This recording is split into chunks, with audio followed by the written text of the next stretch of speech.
want to bring in Richard Feldman. He's a former NRA lobbyist. He's the president of the Independent Firearms Owner Association. Richard, good to see you again. Thank you for being with us today. You've seen this play out before. There are shootings and there are conversations about what to do, particularly about the prevalence of this type of weapon out there. What's your reaction?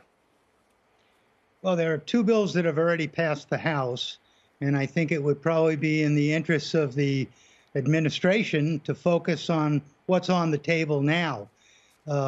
After Newtown, I remember President Obama kind of brought everything on the table and ended up with nothing. The background check legislation on commercial transfers of firearms is largely supported by the firearms community, as long as that's where it goes. The more complicated you get, the more guns that are affected, well, the better that would really end up being, only for those who want to see nothing happen or use it as a political gimmick for fundraising. So when you look at some of the things, as you say, that are on the table, there is background checks for commercial transactions. There is the idea of these red flag laws where police can temporarily seize weapons until someone can demonstrate that they're entitled to them. Both of those actually have fairly widespread support. You're talking about other things. When you say if you put too much on the table, you're not going to get it. What are the things that are non-starters for the gun community? Well, you start talking about semi-automatic rifles or pistols, guns that are commonly owned by tens of millions of Americans. The administration is picking a fight that it's likely to lose and one that prevents anything intelligent and meaningful from happening. That would certainly be one of them. The truth, though, is even with...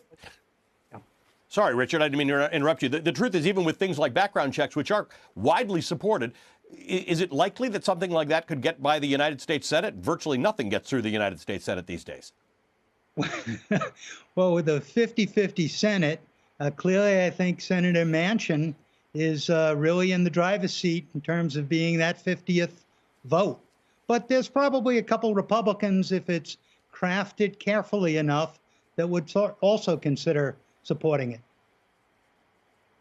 Let me ask you about the NRA, because often you and I have talked about the power of the NRA. The NRA is a much weaker and more troubled organization than it's been in the last couple of years. What's the force on that side that isn't the NRA? Has something taken its place?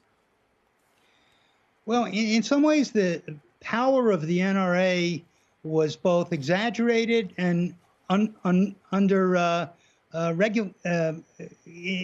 the power really has never been in the leadership. The power has always been the membership and gun owners.